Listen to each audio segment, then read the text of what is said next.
watching TV9 Digital. I'm Neha. In order to reduce the burden on the testing laboratories, the government on Tuesday issued a fresh advisory for COVID-19 testing during the second wave of coronavirus pandemic.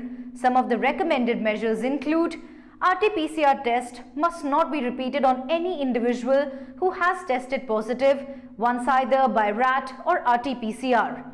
No testing is required for COVID-19 recovered individuals at the time of hospital discharge in accordance with the discharge policy of MOH and FW. The need for RT-PCR test in healthy individuals undertaking interstate domestic travel may be completely removed to reduce the load on laboratories. Non-essential travel and interstate travel of symptomatic individuals, COVID-19 or flu-like symptoms should be essentially avoided to reduce the risk of infection. Now, this advisory has pretty much come as a surprise, as one of its highlights is that there is no need for the individuals undertaking domestic travel to take the RT-PCR test. On what basis has all of it been laid down? To understand this, I spoke to renowned immunologist Dr. Sitesh Roy to know more. Welcome, Dr. Sitesh. You know, the ICMR has issued a fresh advisory on testing individuals, and according to it, the RT-PCR test must not be repeated in those individuals who have in fact tested positive once either by RAT or RT-PCR.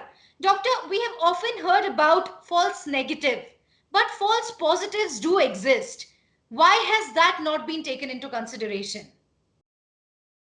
So Neha, the likelihood of a false negative test is somewhere in the range of 20 to 25%, whereas the chances of a false positive test with the RT-PCR platform of testing is less than 5%.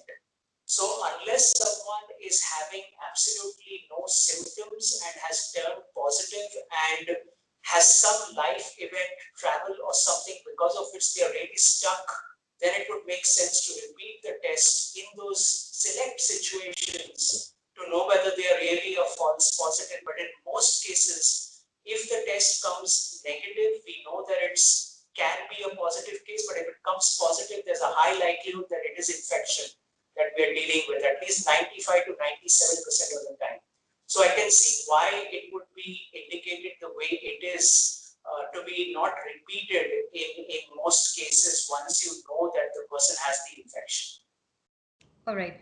Secondly, doctor, it's very strange to see the advisory also mentions that the healthy individuals who are undertaking interstate domestic travels, so they do not require to undergo RT-PCR test. Now here the question is, how do you really define healthy? And you know, in this case, we've seen individuals who are asymptomatic also testing positive. And very essentially, you know, travel was the main reason why coronavirus spread in the first place.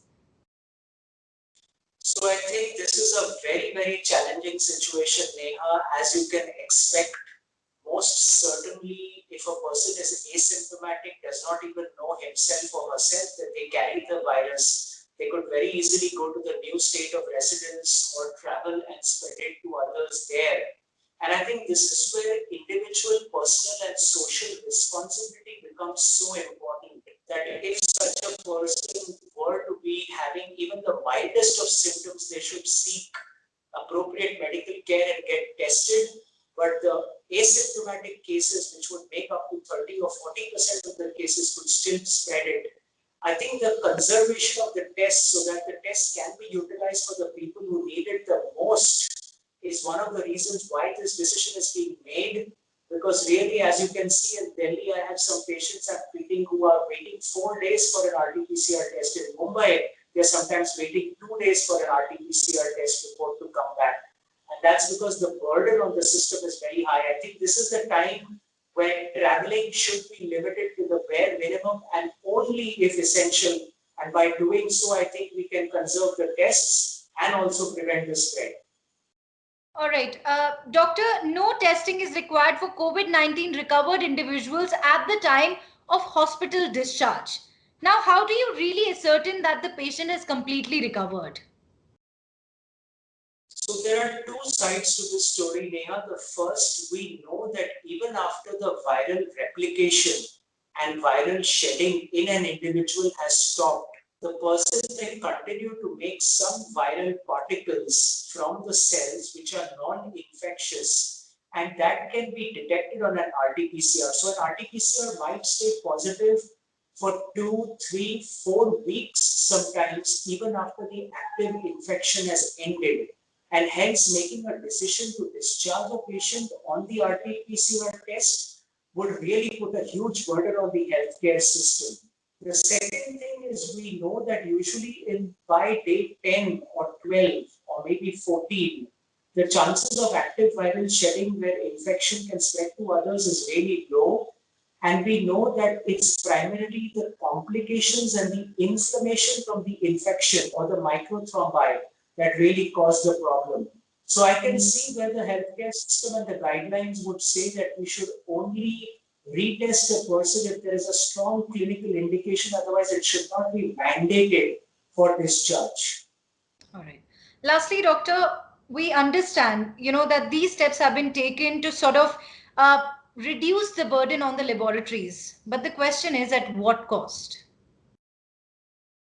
The cost always lies, Neha, that we could clearly, with people traveling interstate and not requiring the RT-PCR test, that they may, as you rightly said, carry the infection with them, become symptomatic, and then spread it to people there. But I think if each individual takes it upon themselves, because remember, cluster spreading within families is the biggest risk. If someone travels and visits family, they are putting their own family at risk. So I think each person has to keep a very close tab on their symptoms, on their overall health, on wearing their mask, washing their hands, keeping social distance, following respiratory etiquette.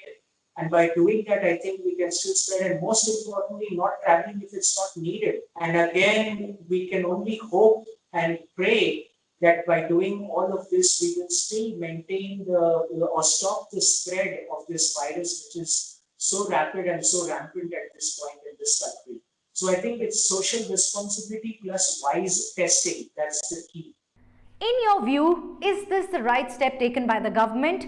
Do let us know in the comment section below. Many thanks for watching. If at all you've liked the information that I've shared, do not forget to subscribe to TV9 Digital across all social media platforms. Stay safe, keep those masks on.